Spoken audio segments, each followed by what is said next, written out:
someone.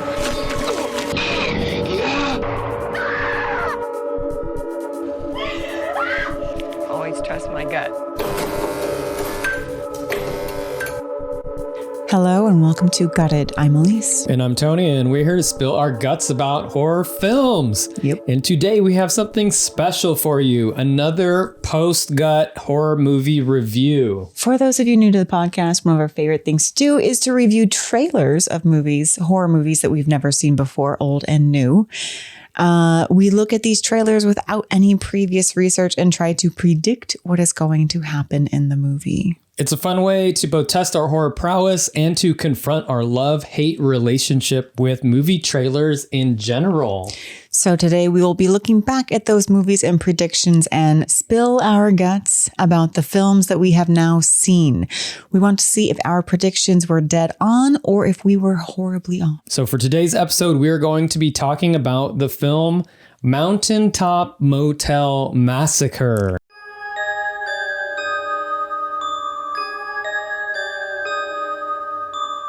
Mountaintop Motel Massacre, 1983, New World Pictures. Director Jim McCullough Sr. And written by Jim McCullough Jr. Okay, so when we first started the trailer reviews, I got the idea to do a trailer review for Mountaintop Massacre after I was watching a YouTube channel called Mountaintop 9. Yeah, tell us about this. This YouTuber, and I think I mentioned this in the trailer review, but this YouTuber was very fervently talking about Mountaintop Motel Massacre as being his favorite slasher movie of all time. Favorite of all time. And we're like, whoa. So I was like, okay, what is this movie? So we watched the trailer, and the trailer actually looked pretty crazy. It looked like there was possibly some supernatural things going on, and there's an older woman who is, clearly the killer. She's the owner of the motel. You thought the trailer looked crazy? I mean, it looked fun. I don't know if it looked crazy like the best trailer I've ever seen, but for an older movie, especially an obscure or a lesser known horror slasher from the 70s or 80s. I don't know if it was 70s or 80s. It looked pretty good. Like, I was very entertained by the trailer. Maybe more entertained by the trailer than I was by the actual movie. Really? Yeah. I would say the trailer I did not have high hopes for after watching it. I was like, Well, I mean, you can kind of get a sense of what type of movie it was, but I mean, I thought there were a lot of interesting things going on in the trailer. There was a lot going on. Anyways, if you want to listen to our trailer review, you can go back and search for Gut Horror Podcast. I think it was our third pre-gut episode. Who knows? Yeah. So you might have to scroll back or just type in Mountaintop Motel Massacre. Just find the one with the wordiest title. But, it's also fun to look at some older movies as well as newer movies. And I think recently we've been covering more new trailers that are coming out because there have been so many new horror movies that are coming and that look pretty good. So 2022, we had quite a few horror movies. It was a horror boom. 2023, kind of almost comparable. And then this year seems like it's another 2022 where it's like there are tons of horror movies. Lots coming out. I think it's safe to say that horror fans are actually going to the theaters or actually supporting and watching these movies. So more are getting made, and that's awesome for us. Yeah. All right. So let's get into talking about this movie. So we're just going to go over a very brief synopsis of the movie, and then we're going to look back on some of our predictions from our trailer review and see where we were correct, where we were wildly off, and then just talk about, if we liked the movie. And lastly, we will do our award ceremony and blockbuster ratings. So that's how it's going to go. Do you want to do the synopsis of the movie? You want me to read it? Yeah. Okay. Well, Tony slaved away on this synopsis, but I guess I try to keep it real short. I get to read it. Okay. We have some cat visitors that are hanging around too. Yeah, Potato Horror pop Cat. in and out. Potato Horror Cat's here. So is Freddy Clogger. All right. After being released from a mental institution, hotel owner Evelyn is still plagued with maniacal tendencies. One day after gardening, she stumbles upon her daughter Lori trying to summon her dead daddy. This sends Evelyn over the top with rage and accidentally kills her cult-obsessed daughter with a garden scythe. This only makes things worse when she starts hearing a voice in her head that tells her to kill more people because they all think she is still crazy. Well, guess what? She is, and she's busy. Travelers have been coming from all over to stay in her backcountry motel to get out of a big rainstorm. Now, with all the unsuspecting victims and some sneaky basement tunnels connecting each cabin, we get to see Evelyn do what Evelyn does best. Scythe. So at this point in horror cinema, there had been so many slashers that have come out.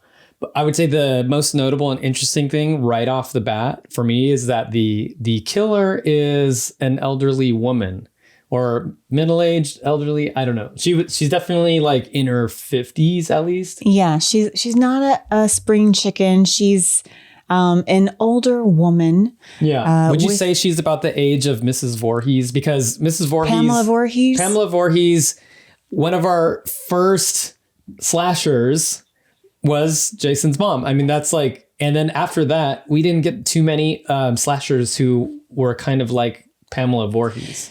I would say after watching this movie, it did remind me the most of the original Friday the 13th. Only this time we know immediately who's doing all the killing.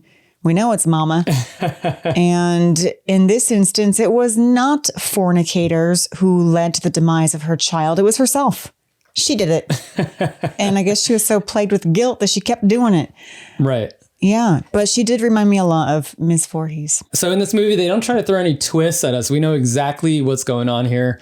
You have Evelyn, who was recently released from a mental institution. And in fact, the movie starts with a freeze frame picture of her in a very lame looking straitjacket. In fact, I think it's just a bed sheet that they tied around her and she's looking up so forlornly. And it's like she was released after 3 years. Yeah, so I like that. They set it up and then she's gardening one day and she's just getting pissed off at just things that she really shouldn't be. Well, there's a guinea pig in her garden. Her daughter loves animals, I guess.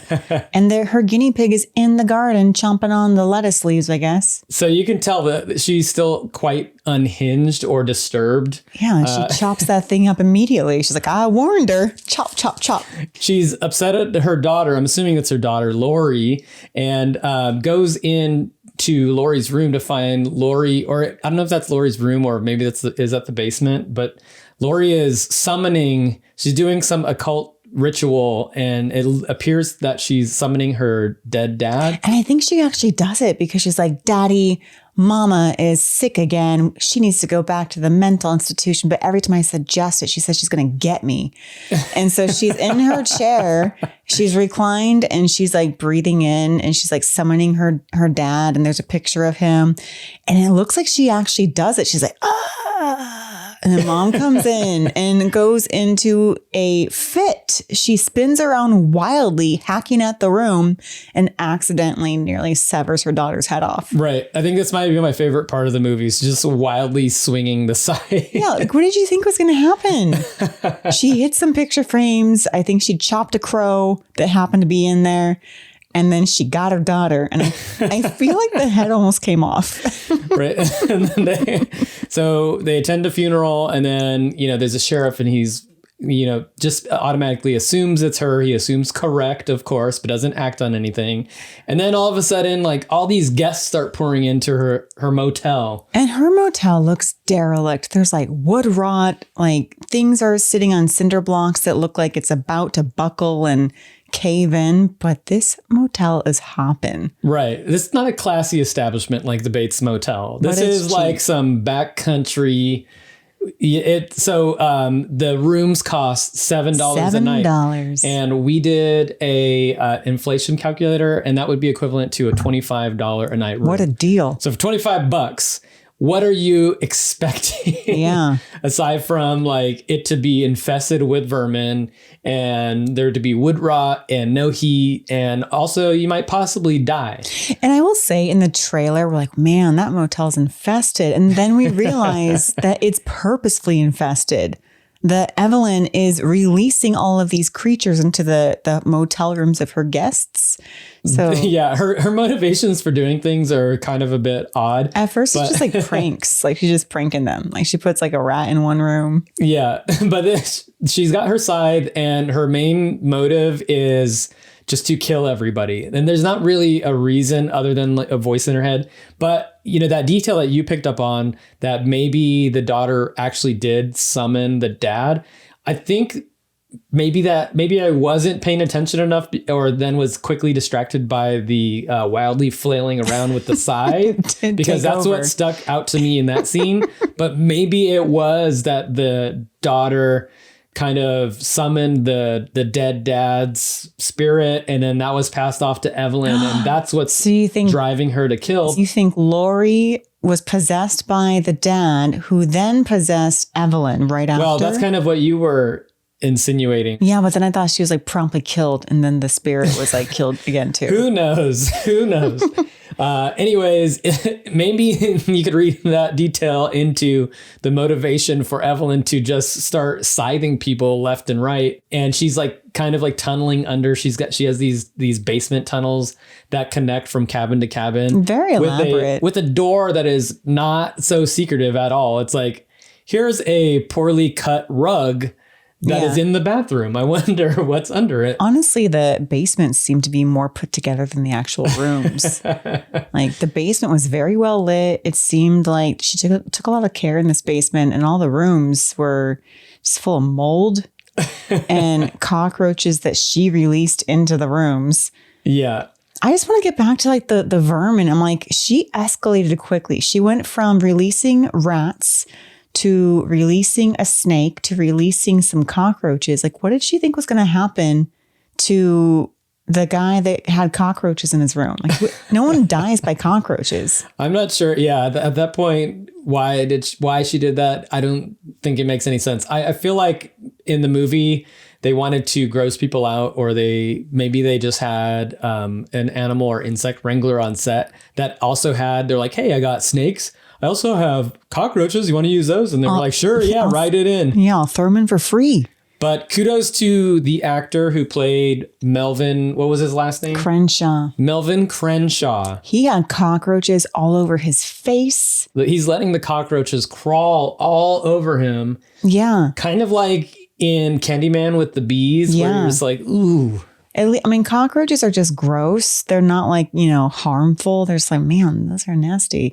And yeah, that guy, this was his only movie, but he did a great job. He's like, this sucks. Yes, he was one of the bright spots of this movie. His presence was a huge reason why I was almost ready to get on board with the guy that had said this was his favorite horror movie. I was like, okay, maybe this is going to shock me, surprise me for the good.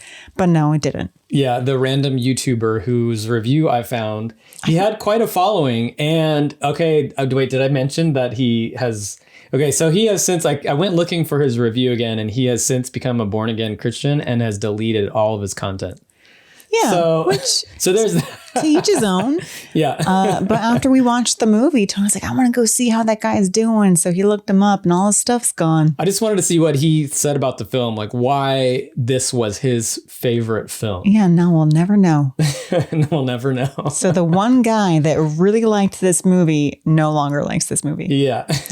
Okay, getting back to the movie, Evelyn, she's crazy. Okay, all these people start storming into the motel. Storming in. Because there's a big storm coming in. It's raining. You have a newlywed couple with like kind of a cowboy guy and some lady with, she's got the Farrah Fawcett, but 80s style Farrah Fawcett where it's like blown back, but it's a short mullet cut. Kind of like not as cute Farrah Fawcett.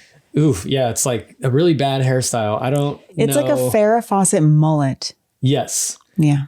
And the dude looks like a country singer, Alan Jackson. Okay. Yeah. We also have a set of cousins who just want to make it in the world of singing. And I don't know what they're doing. They're just driving around and singing. They're in their little red slug bug, and they're like, we'll show our family. We're going to be the first ones in our family to make something of ourselves.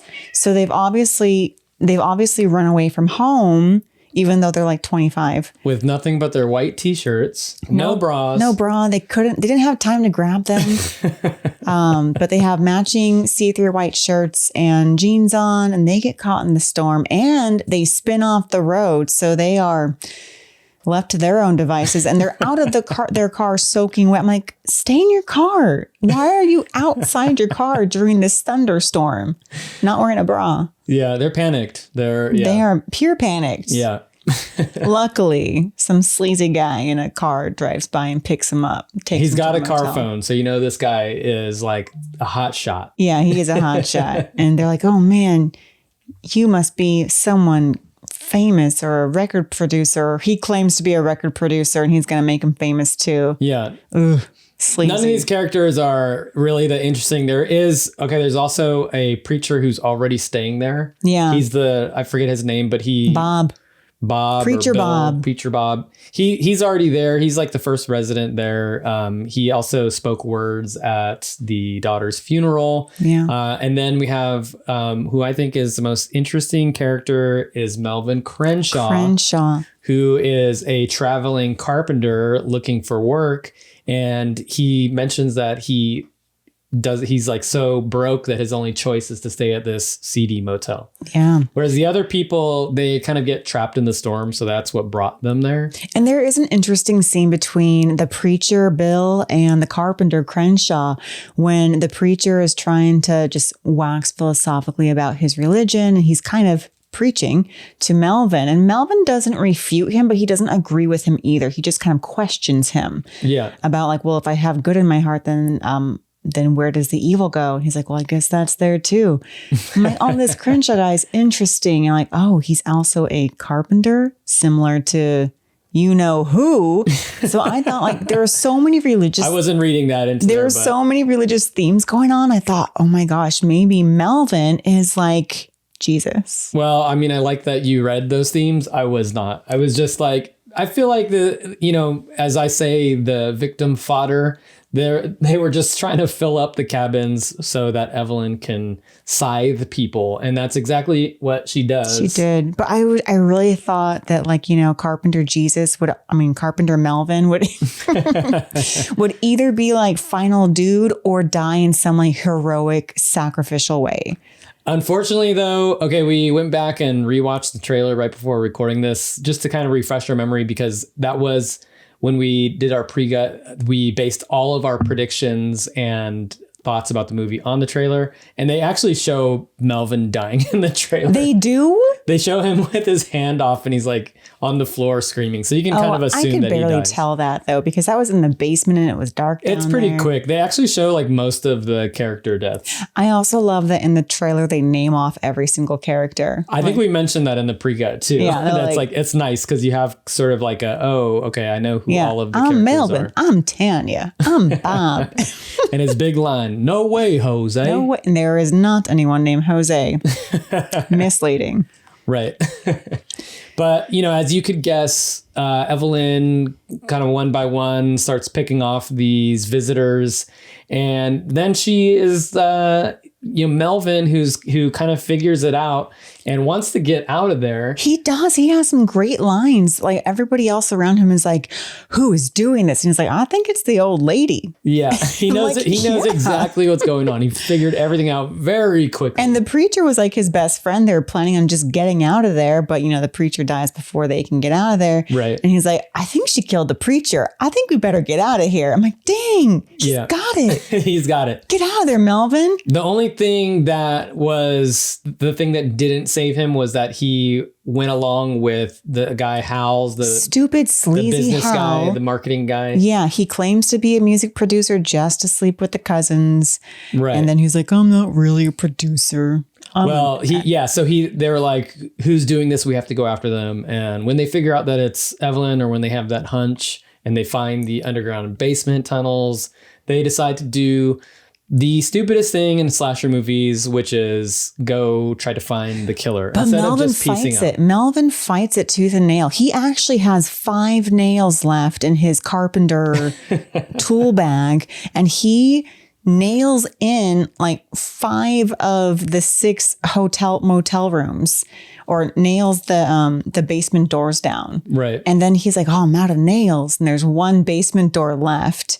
And stupid Hal, he like cajoles him and bullies him into going into the basement. And Melvin even says, why would I go down there, just to chase some crazy old white lady, or just to get hacked up? Yeah, he's like, let's just wait for the cops. They're the pros. They can handle it. Yeah. And he's like, why would I go down there, to get hacked up by some crazy old white lady?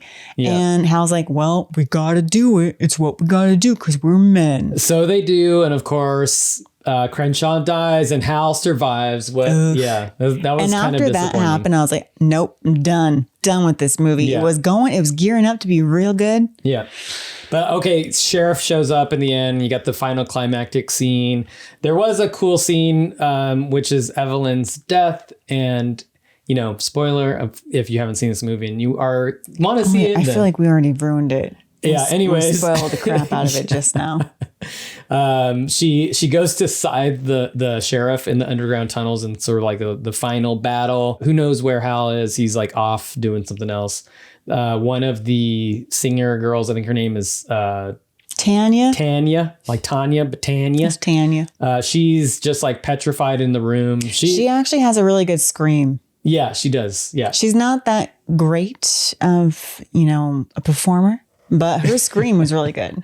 Yes. But Sheriff shows up, they have their final battle, and Evelyn goes for the scythe swipe, and it gets stuck in this like wood rot beam, and then you can see it kind of crumbling, and then the beam falls, and she ends up getting herself scythed in the throat. Yep, self-scythed. Self-scythed, yes. Yeah. And then that's it. And then it's over. And then it's over. And then we have the end of the movie. There's a kind of confusing moment at the end when Sheriff, Tanya, and Sleazy Hal get in the car, and the POV is from the outside. But looking in the car, it looks like Tanya has some dead makeup on. Like she's painted to be like a dead person. And you're like, oh, is this not the end? Was Tanya dead the whole time? Or was Tanya, maybe she inherits the evil spirit and she's going to kill the sheriff and Hal in the car, and then it continues on? Yeah, but I think they ran out of time because they never developed that. Even though she obviously had dead makeup on, person makeup on. Oh, and a quick shot of the daughter as a ghost or whatever. Yeah, looking on. Really weird to end the movie like that. Leaves a lot of open questions that I do not care to answer. Yeah, I think their budget ran out. But anyways, okay, so that was Mountaintop Motel Massacre. What did you think of the movie overall? I mean, I was bummed out afterward. I was like, oh man, this is good. I love Melvin. He's doing such a good job. He's saying exactly what I'm thinking, and he's doing exactly what I would want to be doing. Like nailing those dumb trap doors shut, or at the very least putting stuff on top of it so she couldn't come back up. But then he gets it because Hal bullies him or peer pressures him. It's funny that you attach yourselves to certain characters, and then depending on the fate or the story arc of that character is if you like the movie or you don't like the movie. Yeah, that's exactly what I do. I would say overall it was interesting enough to like watch if you're real bored, but there wasn't anything that was like, oh my God, this is a good slasher. This stands out amongst the slew of other 80s slashers that exist in the world. I would say that the positives for it would be that I did like Evelyn as the killer. She was just like compelled by some force, and she wasn't menacing or anything, but she had these wild eyes, and it's almost as if she was wildly just slashing and just happened to get everybody. She did look as scared as the victims. Like when she was scything people, she looked like she was the victim. Yeah. She's like cowering in the corner. She's like, oh, I have to go kill them. I don't know. She looked terrified while she was killing, which was interesting. I don't know. I thought that it was kind of not that great of a movie, but I still enjoyed it for what it was. Yeah. And I don't know if I would watch it again. Yeah, I was going to say, will I watch it again? Probably not. But we do own it. So we have that possibility. It's a double pack. It's a double pack with The Initiation. Which I would watch that again. With Daphne Zuniga. That's a good one. I like that one. All right. Moving along, let's talk about our predictions. Aleece, What was your best prediction for Mountaintop Motel Massacre? Let's see. You had some quite wild ones. You were going into the supernatural realm with possessed spirit dolls. So yeah, make sure to, it's only a 15-minute episode, so make sure to check out that pre-gut. You said something about Psycho meets Texas Chainsaw Massacre. I thought it was going to be like Chucky meets Psycho with a splash of Tourist Trap. Based off of the trailer, we thought that there was the possibility of a supernatural element. There maybe kind of was some sort of like spirit possession thing, but that wasn't clear at all. It was basically a straightforward slasher movie. I know what your best prediction was. What? Your best prediction was it's like Psycho, but Mama Bates is alive. Yeah. So that was probably your best prediction. Oh, okay. Thank you.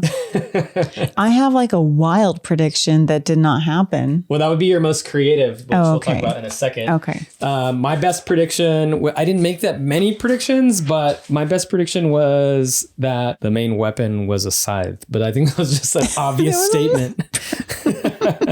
Because I had, it's in the poster. I had more creative predictions, aka bad predictions. That being that this is going to take place in the Appalachian Mountains, just because a lot of weird stuff always happens in Appalachia. But the movie takes place in Arkansas. And I totally thought that those two girls in the white t-shirts were kind of in cahoots with Evelyn. You did predict that they were cousins. I thought that they were twins or cousins because they were wearing the same exact outfit. And that's what they do. That's what twins and cousins do. But I thought that they would be luring people over to the motel, kind of like come play with us. Well, more like in Texas Chainsaw Massacre, the hitchhiker. Okay. Yeah, so I thought, especially because they're like out in the rain with white t-shirts and no bras, trying to get people to the motel. That would make sense. Flashed. Yeah, that would make sense. That wasn't a thing. So I would say that was my most creative prediction. Yeah. And what was yours? You had a bunch of wild ones. I did have some wild ones. I was on a roll during that episode because I was really excited after like starting to think about what the possibilities could be. I think you just have a lot of ideas and you like going the route of supernatural. You always tend to go there because yes, if Aleece were to write a movie, then it would have all these kind of crazy twists and turns. Which is funny because I don't typically like to watch the supernatural subgenre of horror. I like slashers that are straight slashers. But I'm always like, it's going to be just like a run-of-the-mill slasher. That's always my prediction. Yeah, I actually would like it if it was a run-of-the-mill slasher. But this was kind of a little bit out there. It didn't make a lot of sense at times. It was just kind of like a tragic story of this person who had mental illness and happened to rent a motel that I don't think she was expecting to have any visitors. Like she actually looked surprised when Crenshaw showed up. She's like, oh, you actually want to rent a motel room? Okay.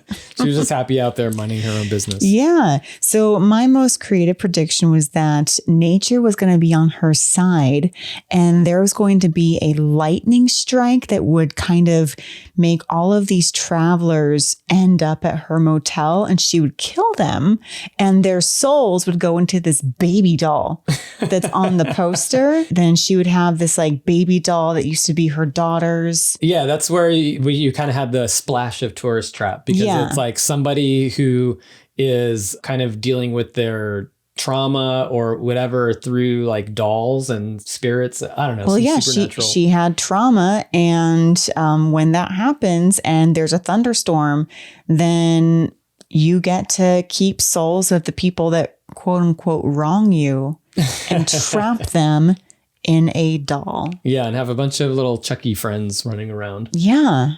Anyways, none of that happened. Nope. Is it Mountaintop Motel Massacre? Yes. Mountaintop Motel Massacre. And I kept thinking they could have, I'm sure that they named it this wordy thing because I thought, well, Texas Chainsaw Massacre did well and it was wordy. Yes. So let's make this thing equally wordy and add massacre at the end. If you add massacre or Of the Living Dead to any title, then you have a horror movie. You have a built-in fan base, maybe. Exactly. Yeah.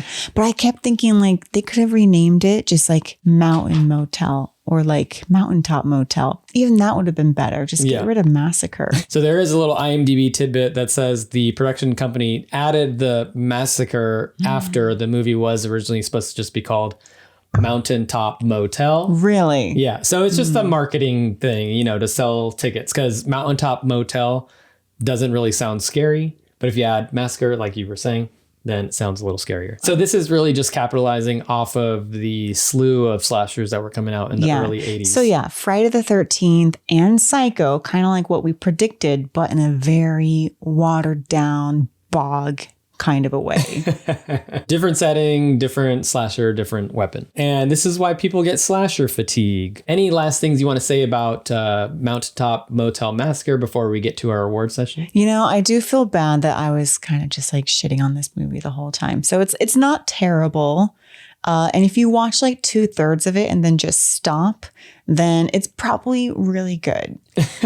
So just stop before Crenshaw goes into the basement and you'll be like, good movie. Crenshaw got away. Crenshaw figured it out. All right. Yeah. Well, I've got some good things to say about it, but I will save it for our award ceremony, because the positive things that I have to say about the movie are going to be part of my award. Well, let's start with the acts, get the most negative out of the way first, and then we'll end on a high note. All right. So, Aleece, if you could give one element, the acts, so an element or character or anything that you would remove from the movie, what would you give the axe to? I think in the past I've tried giving the axe to not doing something, but that feels cheating. So I will give the axe to the guy, Hal, that was the pervy fake music producer. So was he your least favorite character in the entire movie? He was the worst, because he was trying to get with both cousins. And one of the cousins, good for her, was like, I don't feel good about this. I don't really believe him. And her cousin was like, well, what do you have to lose? All you have to lose is a bad night in bed. And I was like, ew. There was this one shot that in the movie that kind of sticks in my head that is kind of disturbing in a way. Is it when he's like topless in bed? Yeah, he's in bed waiting for the girls. They're changing out of their wet clothes and into something comfortable. He's coerced both of them to stay in his room because they don't have any money. And I'm just like, the hotel room is $7. Be a kind person and buy them a hotel room or rent them. But this is his chance to get with these two ladies. Anyways, he's waiting for them to get changed, and he strips down. He's in this yellow blanket, and the shot kind of cuts off, like the very bottom of the frame is like right where his nipples are. Can't leave those. And they're out. Kind of like sparsely hairy nipples. It's just like really. Ugh. He was very proud of them. He's like, make sure you get this. What'd you think about his blue tighties? His blue tighties. I mean, nice color, good bold blue. The blue tighties were honestly the least sleazy thing about him. The rest of him was worse. Okay, so he's getting the axe. He gets axed because he was a terrible character. He gets scythed. I'm going to give my axe award to Evelyn's decision to dump cockroaches in Crenshaw's room, because like you were saying earlier, what the hell is that going to do other than piss him off or get him to leave? You know, maybe she wanted him to leave.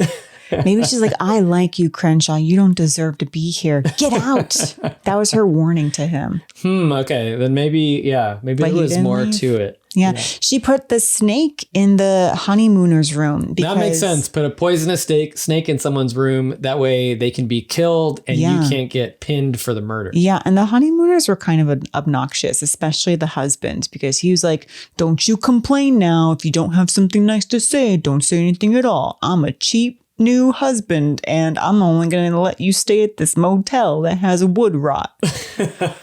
And people were horrible in the 80s. What's wrong with the wife is like, I don't know about this. He's like, don't you start. I'm like, ew, this is the start of your marriage. And that's why there's a lot of divorces in the 90s. Yeah. And then he gets bit by a snake in the face right away. Where he like serves him right. Exactly. I'm like, okay, this is a good movie.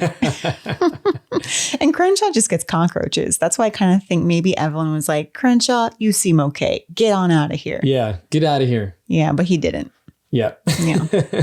All right. Our next award is the first aid kit. So this is the award for any character that has died that you would like to bring back. And I think I know who you're going to choose. I think the guinea pig. Just kidding. The guinea pig. I should also say this is a new award. This was an award that Aleece decided to throw in there one episode to annoy me. And I am glad it's there for this episode. Well, yeah, now it's there. Yes, we have now more I awards. feel better that this is here because I can bring back Crenshaw. Crenshaw never died. Crenshaw got away. He saw those cockroaches and thought, this is infested. I'm out of here. Thunderstorm be damned. Yeah. Peace out. Yeah. So you know what it was? He had a ton of clothes to pack up, and he was only there. He did. I was like, one night. He was like stuffing a big military duffel bag with tons of clothes, tons of shirts, like all over his bed. Like, why? Maybe he was trying to decide like what to wear tomorrow. Maybe he needed it as padding because it did not look that comfortable, that mattress. All right. I'm going to agree with you. I'm going to also give the first aid kit to Melvin Crenshaw, who I thought was the best character in the movie. Hands down. Okay. So our next award is the Second Kidney Award. And this is similar to the first aid kit in that we get to choose a character either alive or dead to do a spin-off, sequel, or remake, whatever. So who gets your Second Kidney Award? Honestly, I'm still giving it to Crenshaw. Crenshaw sweeping this award ceremony. Yeah, he lives on. So even though he has his hand chopped off, he's not actually dead. We might have seen his head also chopped off, but I'm going to say that I didn't. And that he actually lived, and he went on to the next place, and there's another establishment, and he's the voice of reason. He's like, I don't know. I think it's the little boy in the back room. And he's right. Yeah, you get your hand cut off, like it's like in the Walking Dead He's universe. a carpenter, so he could probably fashion some sort of fake hand or hook for a hand, but he's not bad. He just has a hook for a hand. I was just going to say in the Walking Dead universe, characters are always losing limbs and they just tie it off and they're good to go. You just cauterize it with some open flame. Exactly. Boom. Good to go. Okay, I might give my Second Kidney Award to, what is her name? Lily? No, not Lily. Tanya? No, not to Tanya. To Lori. Lori, the daughter. The daughter, because we didn't see too much of this kid and she was into some crazy shit. Her room was just decked out with creepy dolls. She always had candles burning. She was into the occult. She had some cool drawings too. Yeah, she had some really creepy drawings. We love creepy One looked kid like drawings. Andre the Giant with a black eye. I was like, oh, that's kind of cool.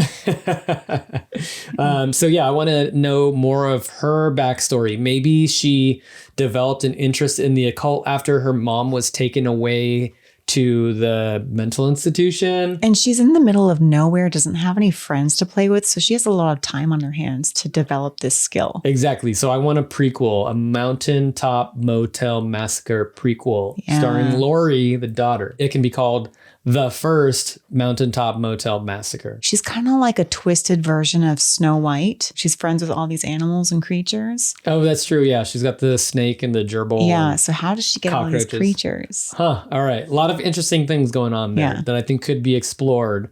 So if someone out there decides to reboot this franchise, can you call it a franchise if it just had one? Well, it could be a franchise if you have one more. So you can make it a franchise. Yeah. So I want to see a little more of this little girl. Yeah, little Lori. And Melvin. Our next award is the best intestines. Which death do you feel like had the most or best impact? Which death was the best? What was my favorite death of the movie? Yeah. Do you have one in mind? 'Cause Yes. If you do, you should go first because I still have to think about mine. My best intestine award goes to, I don't even know her name, the female honeymooner, the wife.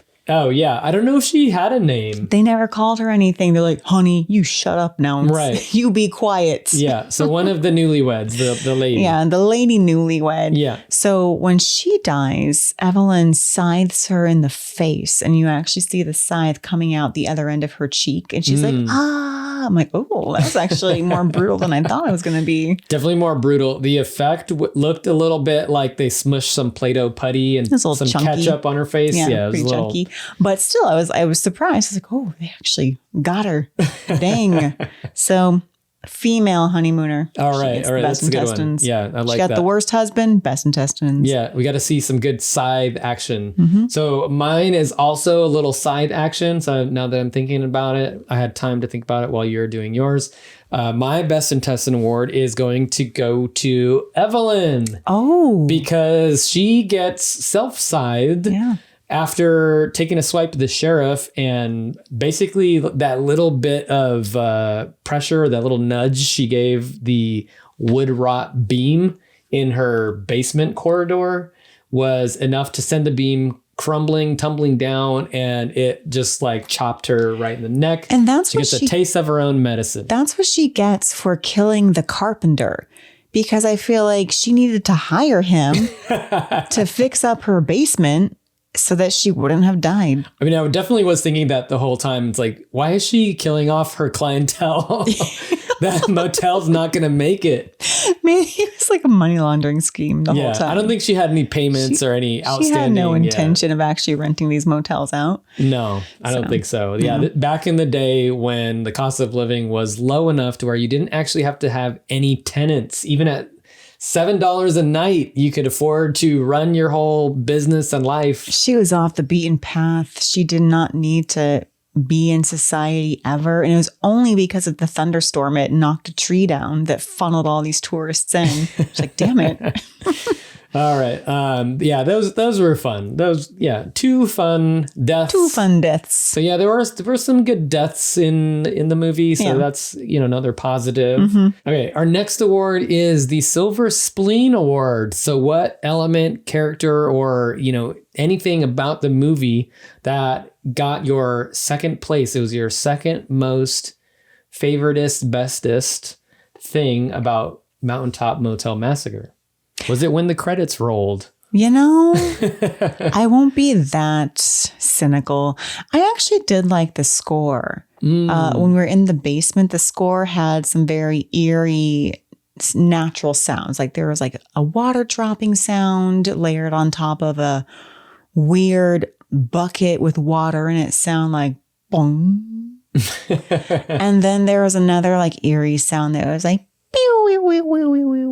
it just was some creepy. Like creepy synth sounds. Creepy sounds that kept layering one on top of the other, but periodically over time as you got deeper and deeper into the basement, I thought, you know what? That was some good attention to detail, and it seemed to get louder as the tension grew, and I was feeling nervous for Crenshaw because of that score.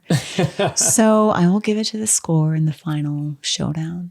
I'm going to give my Silver Spleen Award to Little Laurie's drawings. She was quite the artiste, and they were scattered about in every single room. I think there was a drawing of Abraham Lincoln in one of the rooms. Patriotic. And there were these other sort of drawings that was like an anamorph. It was a pig that was morphing into a human face. Oh, scary. And there was also like a man with like a bulbous face that you said was maybe like a premonition of Andre the Giant. But you said when we were watching it, it's a premonition of the guy that gets bit in the face by the snake. Oh yeah, because it kind of looked like a distorted man with a big pimple pustule cheek. Yeah, the newlywed who got bit in the face with a snake had this giant pustule on the side of his cheek. That was actually a pretty good effect. Was good. And the guy's like, I think it's starting to feel better. And I'm like, oh, buddy, no. He's like, I'm getting woozy over You look here. worse.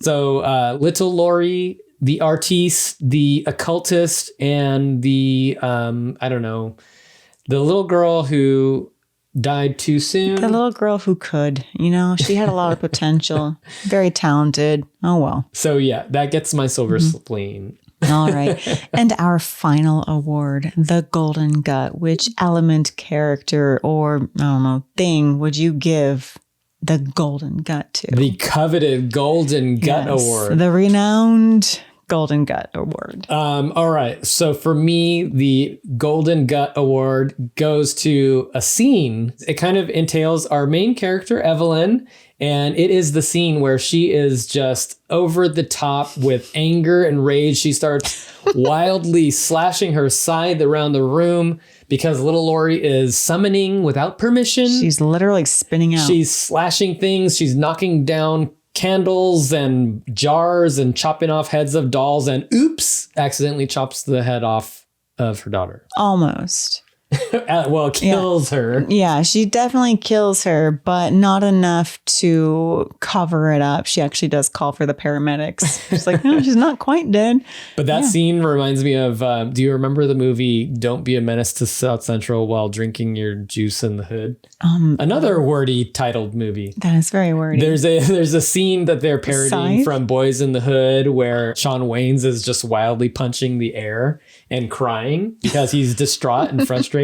But anyways, it reminded me a lot of that scene and it made me giggle a lot. Did he punch a little girl in the face? In the parody, he does punch somebody in the face, yes. Good. I think he punches grandma or something like that. Oh, man. I can't remember. I love that movie. Poor grandma. Anyways, yes, my golden gut goes to the wild side slashing scene from Evelyn. Yeah, the scene that started it all. Her best scene. That was good. That was good. Not a total sweep, but my golden gut goes to Crenshaw. Nice. Melvin Crenshaw. I loved all of his scenes. I loved his lines. No way, Jose. Yeah, and he's like, you want me to go down there? Let's leave it for the authorities. That's their job. Exactly, Melvin. Yes. Oh, man. He's the unfortunate, reasonable character who we were really rooting for, and unfortunately he didn't make it. And just like all the dialogue that they gave him, I really thought the writer, whatever his name is, McDonough Jr. McCullough? Yeah. And so it really seemed like the writing was gearing up to make Crenshaw the final dude. Because they made So him... you think Daddy McCullough said, nope, we're not having that. Yeah, nix that. He's got to die. And I was like, man, I really feel like Junior wanted to let him live. But Daddy's like, no. Do you know the trends in horror movies in the 80s? He's got to die. Right. So, yeah, we have to find the original script of this movie. Yeah. And I think it's going to have all of those elements that we wanted. And then we can just blame Daddy McCullough for cutting all these out. All right. So, yeah, those were our awards. I like those. That actually, thinking about those awards makes me like the movie a little more. Yeah, I feel better about this. I feel less bummed out than when I originally stopped watching it. Okay, so in our pre-gut episode, we also like to say when we're going to see this. Are we going to see this week, within the year, or put it on the back burner? You said it was a back burner movie. It was definitely a back burner for me. I said that I would like to watch it within the month. It took us a full year to get around to this one. So closer to my prediction. And our blockbuster rating. Where does Mountaintop Motel Massacre sit in your blockbuster? Is it a staff pick? Is it a main shelf, a bargain bin, or is it in the back alley dumpster with Kuso and with the brown bunny? Well, I think this one's going to be a staff pick. Just kidding. I was like, what? Permanent. No, I mean, sorry, Potato Horror Cat is out of here. Thanks for stopping by. Initially, I was like, back alley dumpster.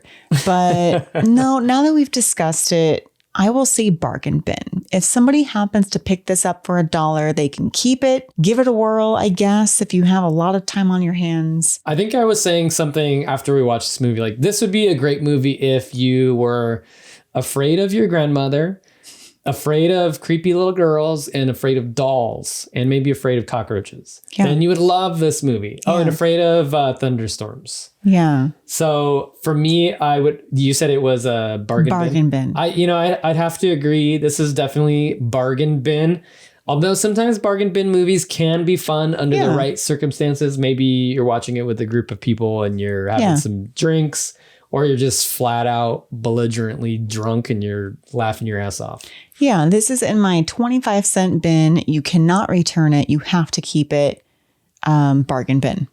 Or is it a double feature drive-in? I think we probably got this for $1. I'm holding up the DVD cover with The Initiation and Mountaintop Motel Massacre DVD. Yeah. Yep. I wish there were some special features on that because I would like to know about the making of this movie. I would like to know what this father-son duo had in mind and what their arguments were.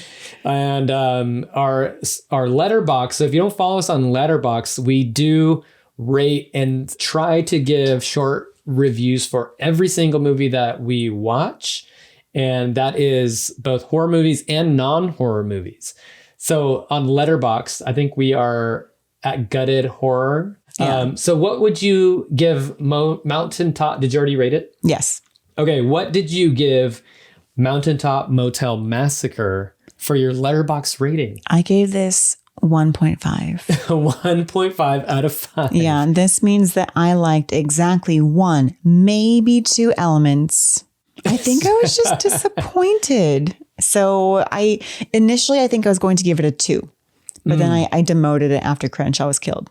Okay. I probably would have given it a 2, but definitely not much higher than that. Yeah. So it like, hovers between like 1.5 and 2.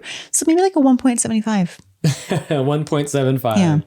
All right. Are there any final lessons learned from this movie, from watching it? Anything that you learned or final thoughts on Mountaintop Motel Massacre? My lesson learned is never be bullied by some sleazy guy with a mustache into going into a dark basement to chase after a crazy woman who has a scythe. I mean, you can just hightail it out of there. Trust your gut. Yeah, trust your gut. The minute you see cockroaches in your bed, get out of there. Yes, that's exactly what I would have done. But my lesson learned is that if you come across an insanely cheap deal, don't do it. It's that some things are too good to be true, too cheap to be a good deal. If I were stuck out in the middle of nowhere, I'd probably rather sleep in my car rather than pay $25 for some gross motel where I could either get murdered or at the very least Tetanus. Get bed bugs. Yeah. Or some sort of like, I don't know, mold inhalation. Yeah, some infection.